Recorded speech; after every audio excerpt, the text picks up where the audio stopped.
and how they've become shaped by what's happened. Because we walk on these laws and we don't realise what human influence has made them the way they are. So with great pleasure, welcome David Hay. Thank you very much.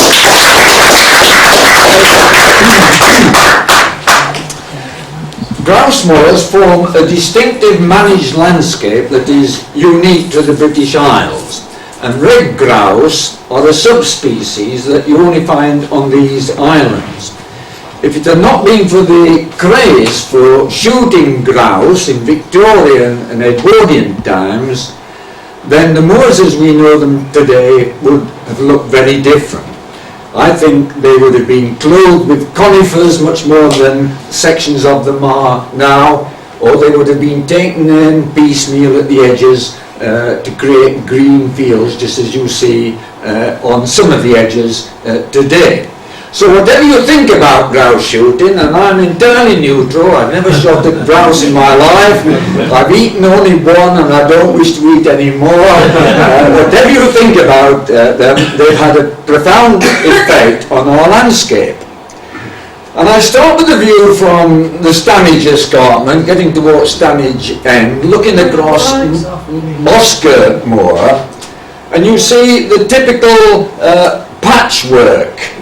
You see what I mean over here, which is created by deliberate burning at the back end of the year, October, thank you, November time, or February into March as well, on a 10 or 12 year rotation. And the idea is to encourage green shoots amongst the heather for the grouse to eat, while at the same time leaving neighbouring patches which provide protection against predators during the nesting season. So that landscape that you see there, which is replicated many times in the Peak District, is a Victorian and Edwardian one. It's really from the 1860s onwards, with the improvement of gun technology and the creation of grouse shooting butts, as we will see. Next slide, please. It's very rare to get that close to a grouse, isn't it? They usually squawk under your feet and dash off. This one on Derwent Edge was quite aggressive towards me. It was in September. I think it survived the grouse shooting beginnings and took a dim view of humans and came and pegged me. So I managed to get a photograph of one close up. The word grouse wasn't commonly used in early days. All records speak of moor game or moor fowl. There's a survey of the great manor of Sheffield, which extended right over the moors in 1637, that talks of moor fowl and moor game. And originally at that time, the idea for catching grouse was to net them or to use hawks. It's only after the Civil War that they started to shoot grouse using a flintlock gun, and the idea had come from the continent. And many of the local gentry and the aristocrats who had had to leave the country during the Civil War, they were royalists, had seen this sport on the continent, and not with grouse but with other birds, and introduced it here.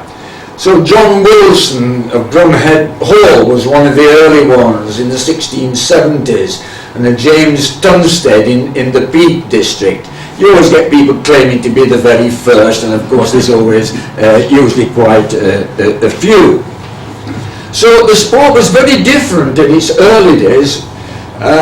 It was just one man tramping across the moors with a labourer to help him to carry the gun, the ammunition and the game bag and so on. It was good physical exercise, very different from standing in the grouse put all day, which happened later on. Next slide, please. Now, there was some grouse shooting then in the 17th and 18th century, but the sport really took off after the parliamentary enclosure of the commons and wastes in the late 18th century or the first half of the 19th century. And this view from Longshore, showing Sir William Hill coming up from Grindleford, shows you what happened at the time of enclosure. This is in the parish of Eyam, and this side of the road was left as a grouse shooting moor. But on the other side, as you can see, they're all green rectangular fields, the sort that we're used to seeing, which were taken in from the moors at the time of parliamentary enclosure. And lords of the manor were compensated for their losses of rights. They were usually the largest landowners, and people were given what were called allotments, not in the sense that we know the word, but proportions of the moor in lieu of their rights and according to the value of their rights, and therefore the largest landowners got the largest share. And very often they deliberately went for land of low value because this was done according to value, and therefore got large unproductive sections which they converted into grouse shooting moors. Next one, please. And one of these great landowners was the Duke of Rutland, of Belvoir Castle and Haddon Hall, who was lord of several moorland manors. He was lord of Baslow and Brampton and Holmesfield, and therefore owned a large section coming right up here of low value land. It was over 9,000 acres altogether, and he built Longshore Lodge in the 1820s or about 1830. We don't know the exact date. The Duke of Rutland, alone amongst great landowners, doesn't allow historians like me access to his records. But we think about late 1820s, early 1830s. Next slide, please. Which he built in a deliberate old-fashioned style. It's a Jacobean style, an early 17th century style, but it's actually 1820, not 1620, with almost a medieval tower at the back and a chapel just out of sight on the right. And this was for his principal guests. Those who weren't quite as important were put up at the Fox House Inn, named not after the animal but after the previous tenant, Mr. Fox. And that too was built in a similar style. Next one, please. And he diverted the roads around here. This was the original road coming down from near the wooden pole. It became the Duke's Drive, leading on to his moors, onto what we now call the Big Moor. And you'll know that if you come to Fox House and you're driving, say, down to Grindleford, there's a very awkward zigzag, isn't there? That's the Duke of Rutland's fault in the 1820s or 30s. The road, it was originally a crossroad which went across Longshore Meadow. There's still an old turnpike milestone in the meadow where they have the sheepdog trials. But he wanted some privacy, and great landowners were able to do this and push back the road almost out of sight. So that's why you've got that complicated pattern there.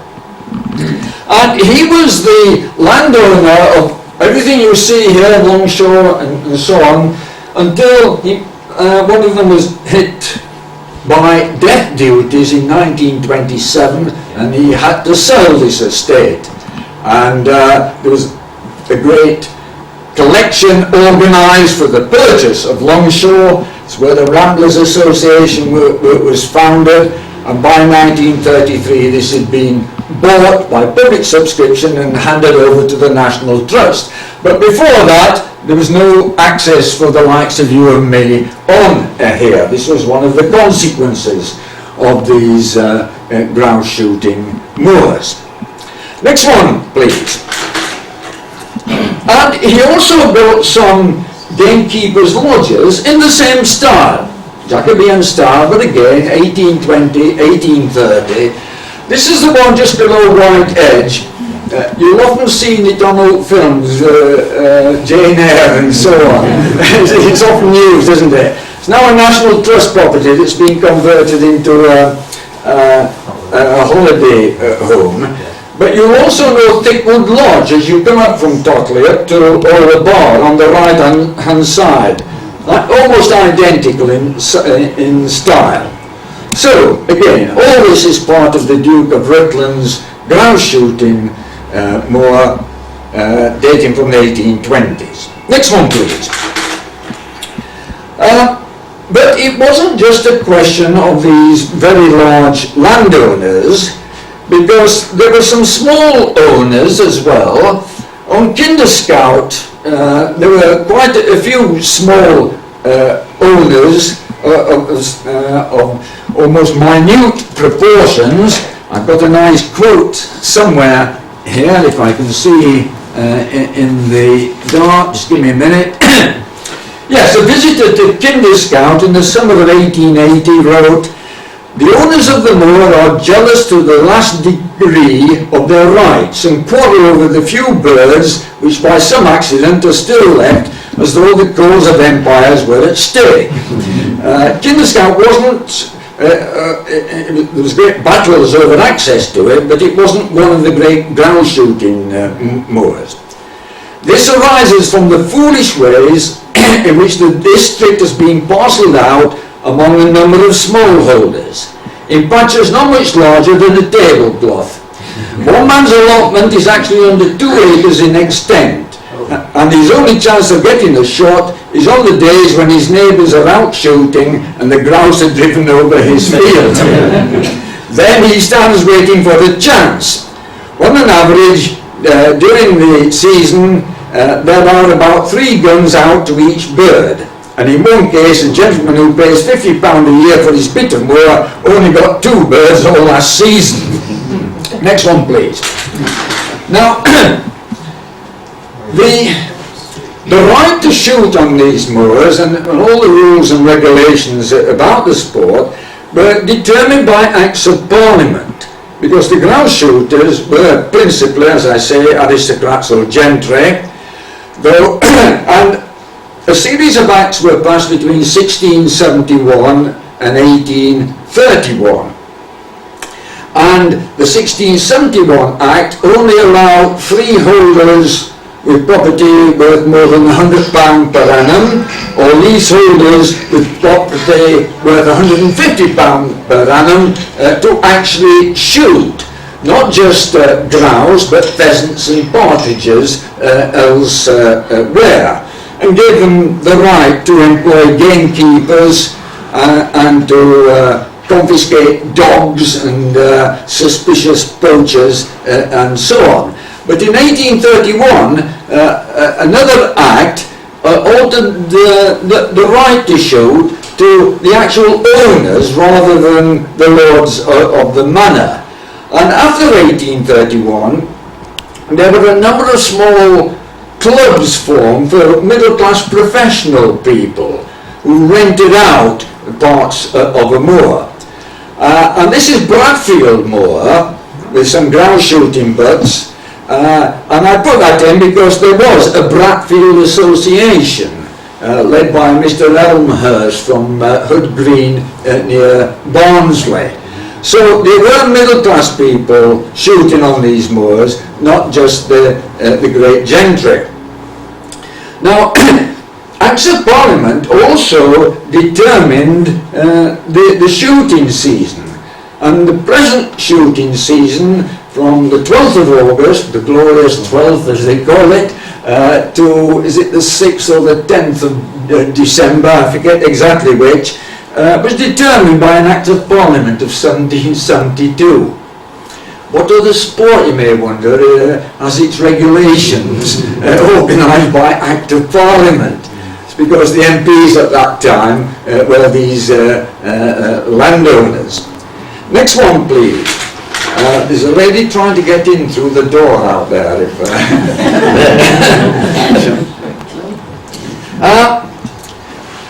Now, one thing that may sound surprising is that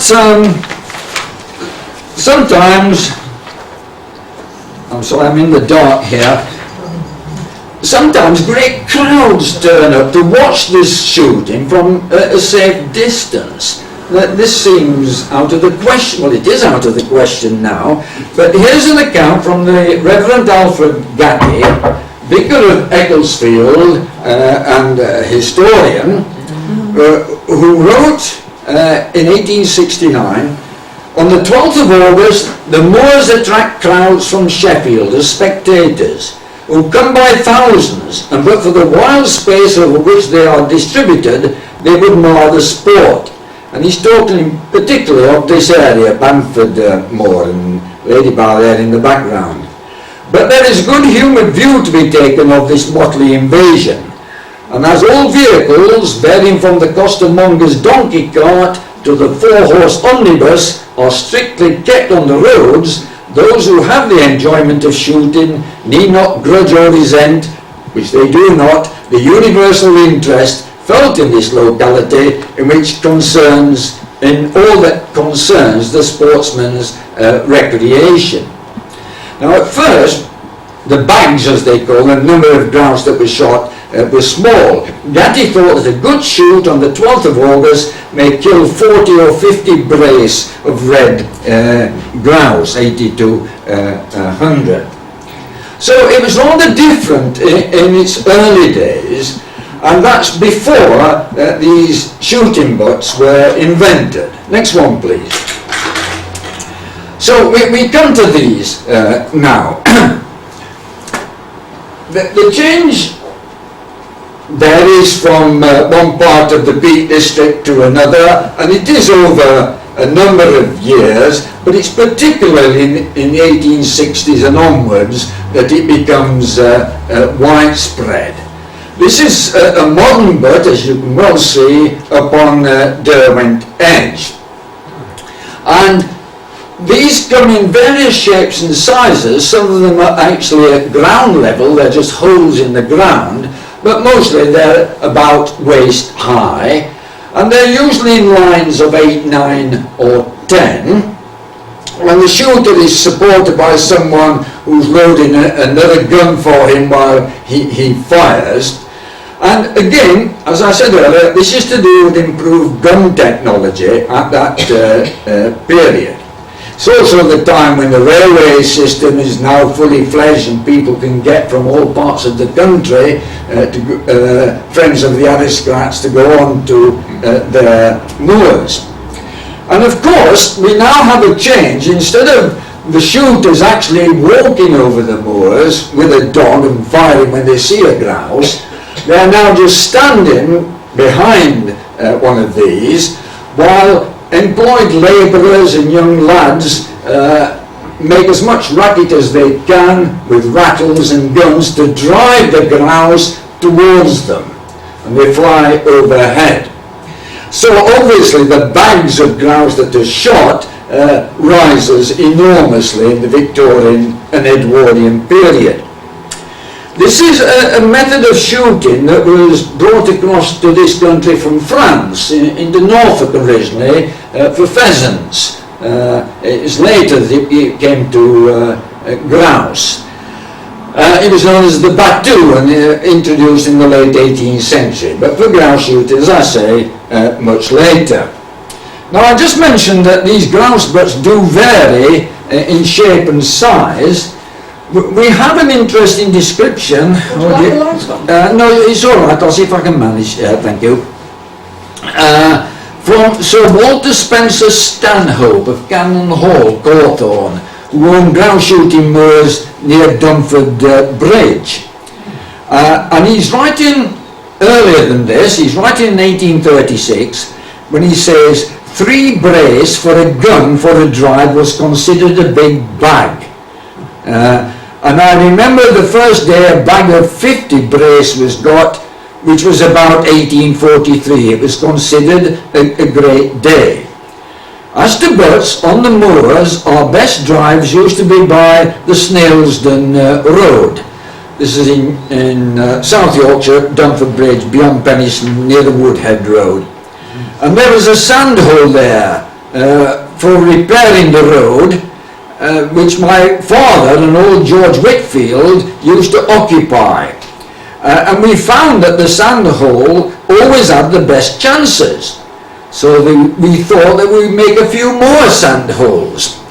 By about 1847 we made a good many of these in different parts of the moor. So that's earlier than these butts, but not all that much earlier. And then he goes on to say how at first this new method was considered very unsporting. But once the Duke of Devonshire and the Duke of Rutland took part in grouse butt shooting, then it became all right to do it. Next one, please. Now, what the most famous grouse shooting moor in the whole of England in the late 19th century and in the first decade of the 20th, leading up to the First World War, was Brumhead Moor. Many of you will know where it is. If you don't, perhaps you know the Strines route, which comes from Ladybower over the moors and goes past Brumhead Hall and the Uden Valley. And here you see a shooting cabin and a very well managed moor. It's only since the Countryside and Rights of Way Act of 2000 that you were able to wander over parts of this moor. This was regarded as the best managed moor in the country. I can quote from Sportsman's magazines, Bailey's magazine, the leading one for example, which talks about how successful this moor was because of the owners and the careful management over 40 years of the gamekeeper Charles Wood.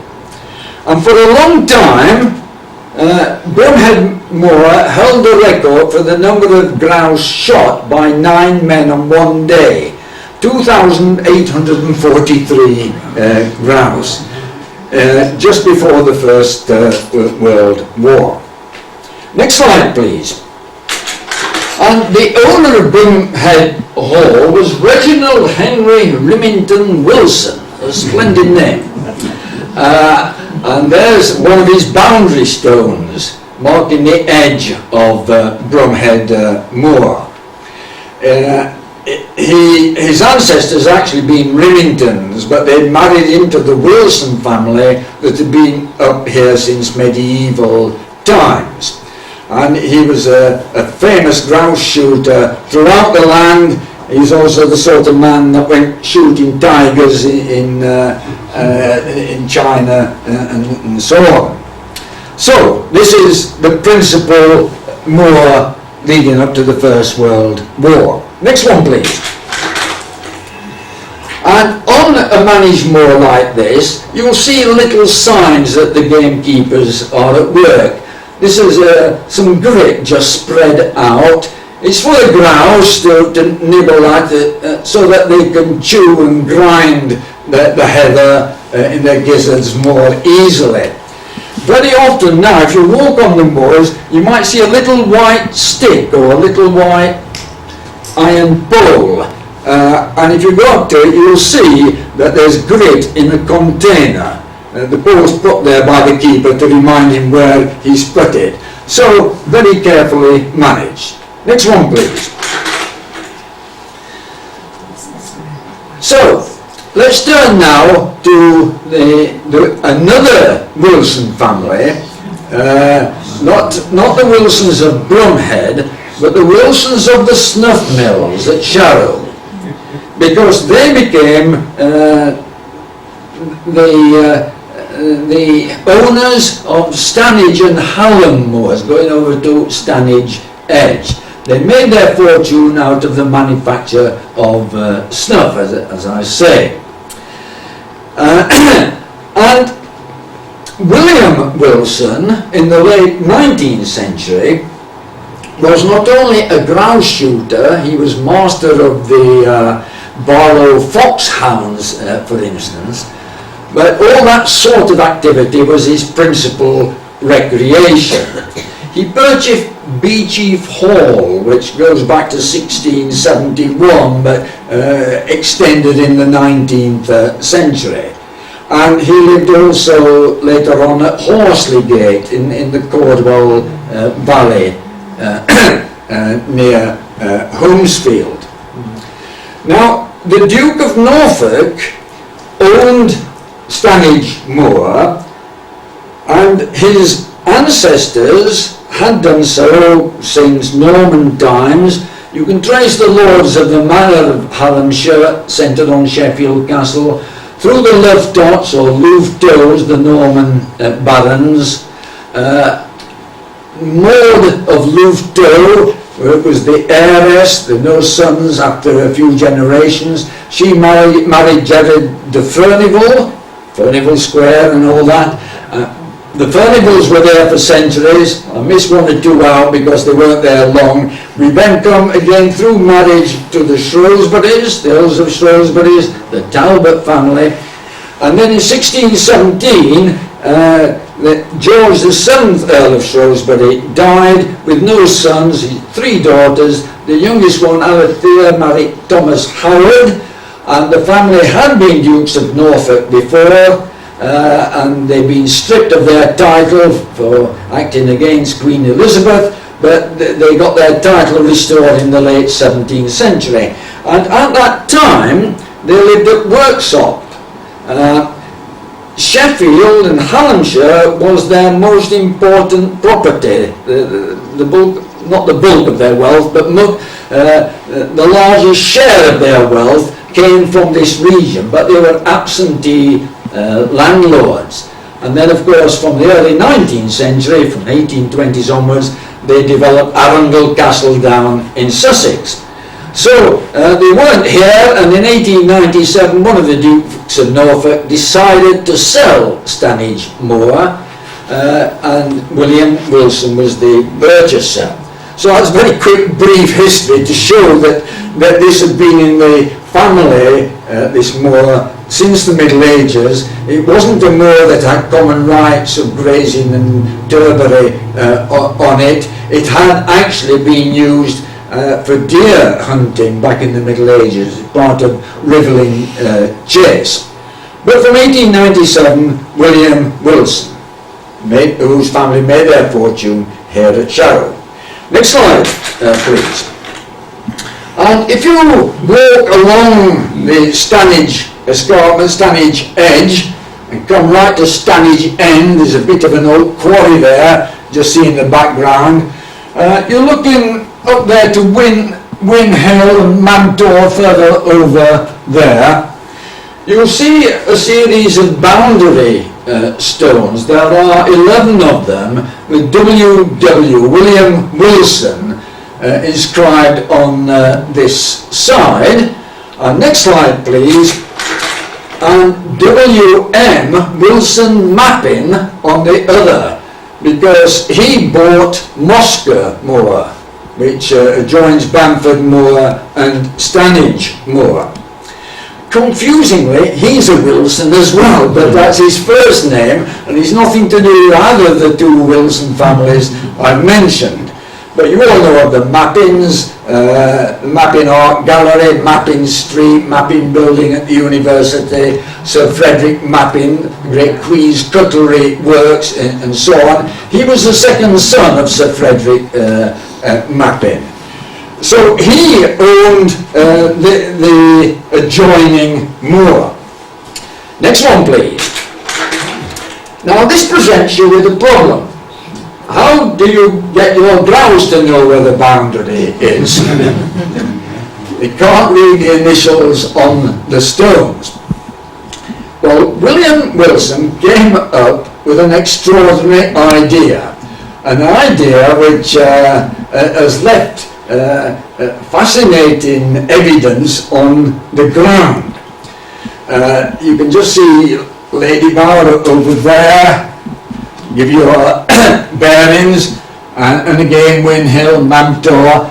This is coming along Stanage Edge, and many of you will have walked along here and seen this sort of stone carved out with a sort of oval or circular basin with rainwater in it, and some runnels or channels coming down, bringing the rainwater down into it, and a number on it, in this case 27. Yes, a lot of you have seen these, yeah.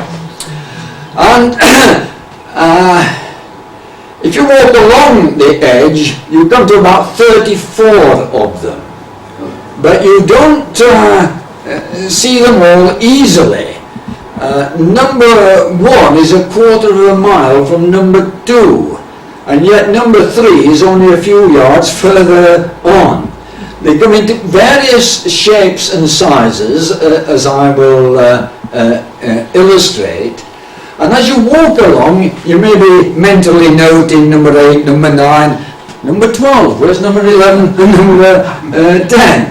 And they zigzag in and out of the moors.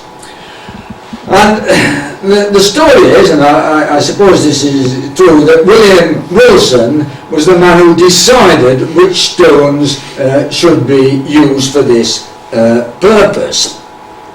So these are grouse drinking troughs or grouse drinking basins, if you like. Mind you, there are all sorts of extraordinary theories about this.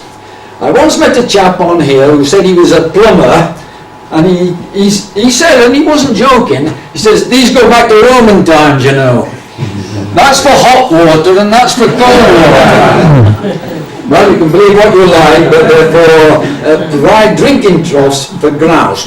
There is a notebook that survives from William Wilson's day, which shows that the whole of these were created between 1907 and 1911, and they were principally the work of a young apprentice mason called George Bromhead. The name came from Bromhead in the Middle Ages, and that he was paid 7 shillings and 3pence halfpenny for each stone. So we've got all these references. He worked with an accomplished mason at first, but soon picked up the idea and was largely responsible for these.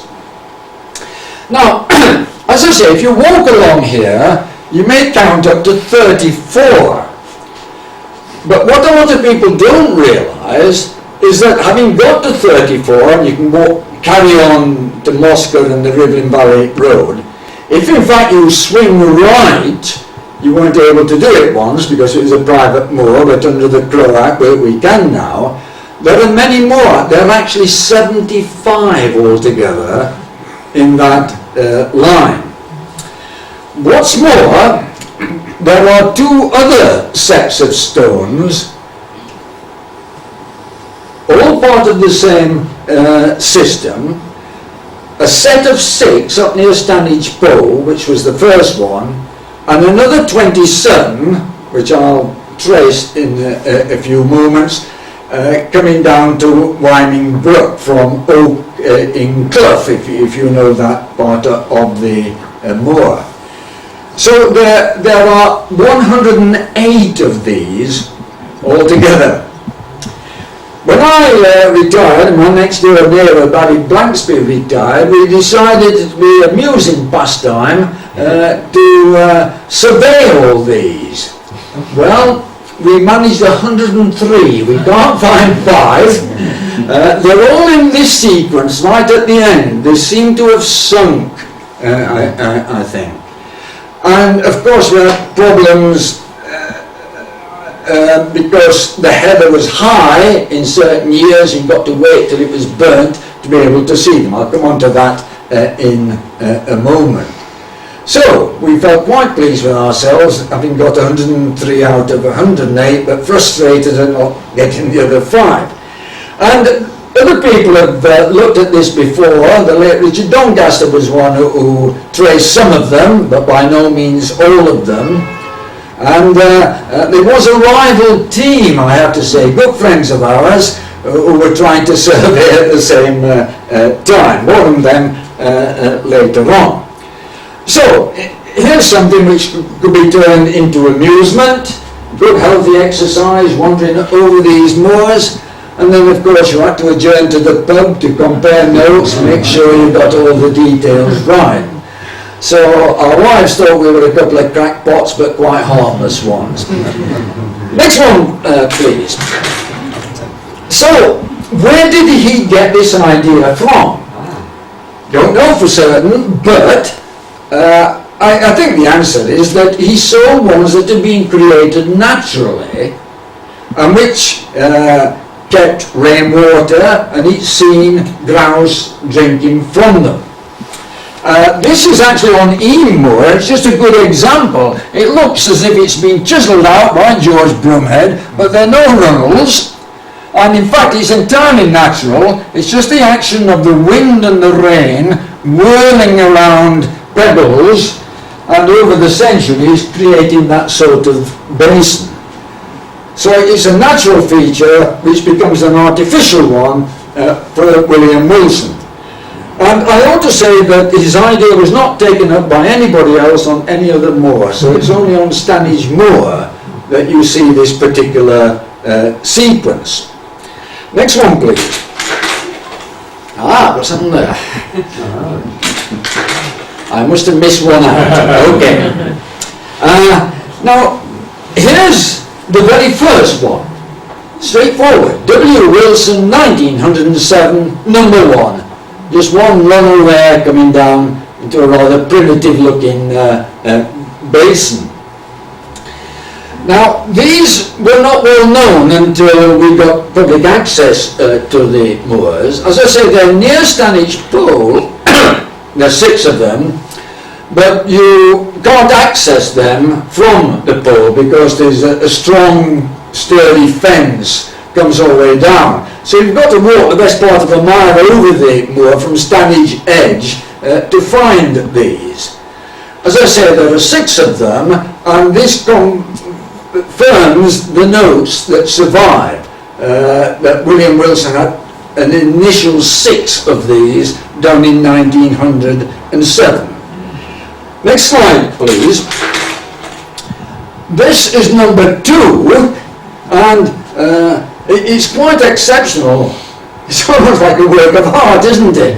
But it's actually a natural rock that Wilson must have chosen, and I think this is a runnel that's been partly carved coming down there to the basin. Number 2, they dropped the NOs in the later section. Well, Wilson must have been pleased with the success of this. It must have attracted grouse. I have to confess at this point, I have never seen a grouse drinking from a grouse drinking trough. But gamekeepers tell me, yes, they do. Next one, please. So he then started the second sequence. I'm not certain that I've got them right, which came second and which came third, but I think I've got it right. In that the ones along the escarpment, like the one I just showed you, is the second sequence, the one with 75. And the sequence that I'm going to follow now is the third sequence, starting from Oaking Clough. If you know that moor, if you know Redmires and you know the conduit, yes. If you walk along the banks of the conduit and turn right at the end, you come to this stream called Oaking Clough, which comes down near the headstone above the Riverine Valley to Whining Brook. As I say, this was on a private moor originally, but we now have access. And here is number 1. So there are actually 3 number 1s because there are 3 sections. This is number 1 on the third sequence. And a straightforward one, a couple of runnels and a basin. Next one, please. But they're not as easy to find all the time. Can you just see number 8 down there, hidden behind this rhododendron bush? What on earth's a rhododendron doing up there? Well, some were planted near the shooting cabins. This has always puzzled me because they're not in flower during the shooting season. They flower in June, don't they, rhododendrons? But still, they've spread, as they do, of course. So that's masking number 2. And you see from the heather it's quite high. So some of these were difficult to find. It did take us a long time to trace all these. Next one, please. And here's one, the next one, number 9, which we didn't find until they burnt all the heather one year. And then it's perfectly obvious, isn't it? It's almost like a bison's head with its horns, isn't it? Lots of interesting designs on these. Next one, please. And there's my neighbour, Barry. I put this in because it gives you a general view of the moor near the headstone. The Rivelin Valley is down, just out of sight, coming up from Mailing Bridge up here, and this is a very prominent landmark as you drive along there. But you can see how difficult it was to find some of these stones. Believe me, we looked at all the stones around here, and Barry's smiling triumphantly because finally we discovered this one. You see the basin and the runlet. And you'd have thought William Wilson would have gone for the obvious stones, but some stones you think, it's got to be this one, and there's nothing on it. Next one, please. And we did a proper survey, measuring them and mapping them. This, I think, is number 12, again by some rhododendrons. And again, you see the difference in the heather there. Where he's standing, there's a different section which is of a different age to the one in the foreground. And so you can see if there were stones in that section at the top there, they would be difficult to find. Mind you, number 13 and 14, two of the most interesting stones, were difficult to find, not because the numbers were blocked, but because naturally we were looking down. Next slide, please. And it's only when he stood up we saw that number 13 was actually inscribed on the side, standing vertically. And you can just about see a dried up basin full of sheep manure down there. And it looks as if they just used the natural cracks for the the rainwater to dribble down there. So I hope you sense the interest there is in trying to trace all these. Next one, please. And number 14 is perhaps the best of all, because that too is vertical. Can you see the 14 there? And this one has got carved runnels coming down, and can you just see the water in the bottom down there? Next one, please. And that's the other side of the headstone. That's how you would see the headstone as you drive up the Rivelin Valley. And again, this is 15. Again, it shows how difficult it would be to spot this at certain times when the heather was high. Next one, please. And here's one that eluded us for several seasons. We knew where it must be because we found, this is 25, we found 24 and 26.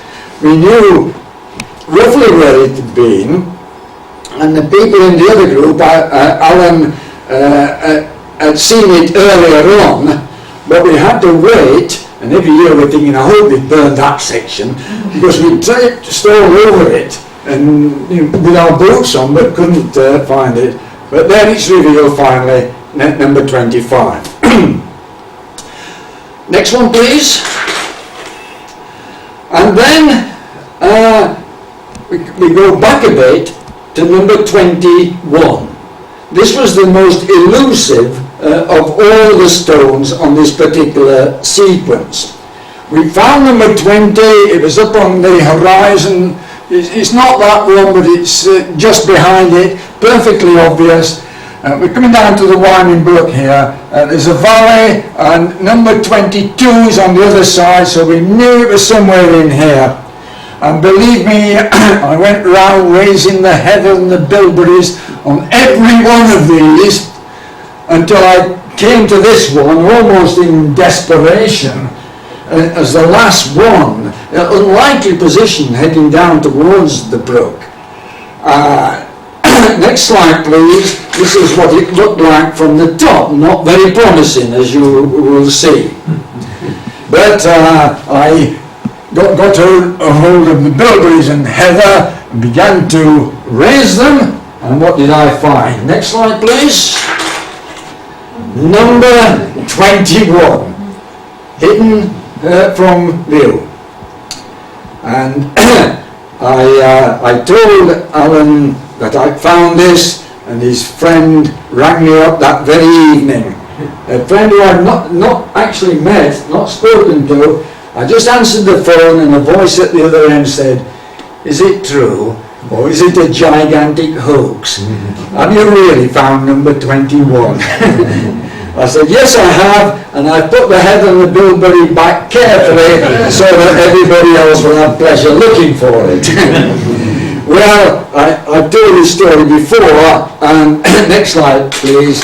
What has happened is that somebody has removed it since, so people are now thinking, what on earth was David Hay on about? It was easy to find, but it wasn't. Well, I hope you can sense some of the fun of the chase there. This is the most interesting section I find of our local moors in terms of grouse shooting. We now have access, and obviously you don't go there on the 12th of August, but you can go at other times. And there's plenty of evidence in terms of that managed landscape I show at the beginning, or ruined shooting cabins. There are not many that are still workable. And then the grouse butts, which appear in all sorts of different shapes and sizes. So it adds something to the interest of walking on these moors, and to realise that it's because of this great passion for the sport that this landscape has been preserved. As I said at the beginning, otherwise I'm sure many more sections would be covered with conifers like they are now. And we might well have lost many of the archaeological features that survive, like Bronze Age barrows or prehistoric stone circles. Next slide, please. Back to, I think this is the same grouse as I showed you earlier on. You don't often get a photo opportunity, so I took a different view. I ought to have said, by the way, that they also shot rabbits on here. If you stand at Kerber Edge and look down, there's a Victorian building there called the Warren House. That was the house where the rabbit warrener for the Duke of Rutland lived. And there was a great battle over the sheep, which the gamekeepers saw as competitors to the grouse. And so in the late Victorian period, the sheep were removed from the moors. There were once, let me get this right, on the Brumhead moors, there was something like 1,500 sheep, and all of these were removed eventually after long arguments with the tenants. Now, after the First World War, there was a decline, but even so, there were still some remarkable bags recorded in the 1920s. For instance, on the Longshore estate that I showed you earlier, from Longshore Lodge, the record annual bag on the whole of the 9,270 acres of grouse moorland was the 7,266 grouse shot in 1893. I'm not talking about the 2,843 in one day. This is an entire season, but very large. Another 6,004 were shot on that estate in 1921. And some of these grouse shooters seem to devote nearly all their time to shooting not only grouse but other birds and rabbits and so on other estates. I've got yet another Wilson, a Thomas Kingsford Wilson at Fullwood House. He was the cousin of William Wilson, the man who developed the Stanage estate. And he kept a record of all the wildfowl and animals that he shot in the year ending the 1st of February 1935. This is one man, Thomas Kingsford Wilson. He shot 1,004 grouse and 24 other birds on the moors, not just his own moor, but shooting on all sorts of different places.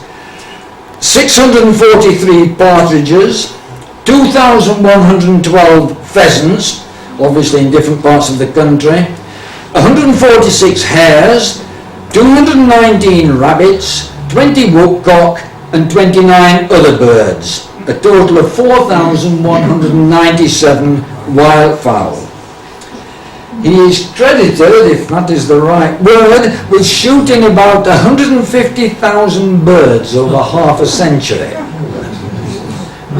He attributed his prowess to drinking Tennant's bitter beer when young, and while his black ladle whisky later on. His nephew continued to shoot grouse from a chair in a specially lowered butt after having both legs amputated.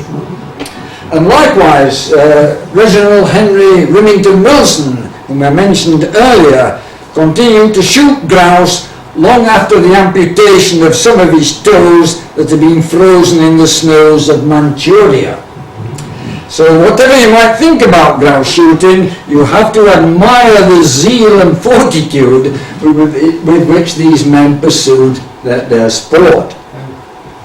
Since the Second World War, the extent of grouse shooting moors in the country at large has declined by about 40%. And in the Peak District it's nearly as much as that. The National Trust has some shooting tenancies on 3 or 4 of its moors, but the Peak Park doesn't. But both of them continue the same management system to preserve the habitat for all the birds, not just the grouse, today.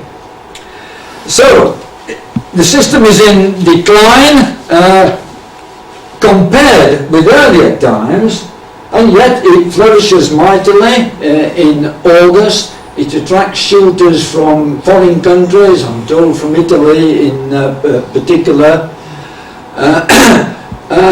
The grouse, if left to themselves, would only live for a maximum of 7 years. They're very susceptible to strongylosis produced by a parasitic worm. So I finished there. I finished by my earlier point that this is a distinctive managed landscape that's unique to the British Isles. Next slide, please. I finished. Oh no, I haven't quite finished. One more of William Wilson, number 1, 1907, just showing Stanage Lodge in the background. That was built for one of the Dukes of Norfolk in 1869. Modest in scale compared with Longshaw Lodge, and still used, I believe, for clay pigeon shooting. But this gives you an extent of the Stanage Moor, which I say goes back as a deer hunting estate, part of Brilliant Chase in the medieval times. Next slide, please. And a general view, looking towards the Wainstones on the horizon of that moor, actually taken on 1st of May one year, when we didn't have brilliant summer starting in March. And I finish with the words of Emily Bronte from Wuthering Heights. She says about the moors, in winter nothing more dreary. Next slide, please. But in summer nothing more divine. And there we have Eamore. Okay, thank you.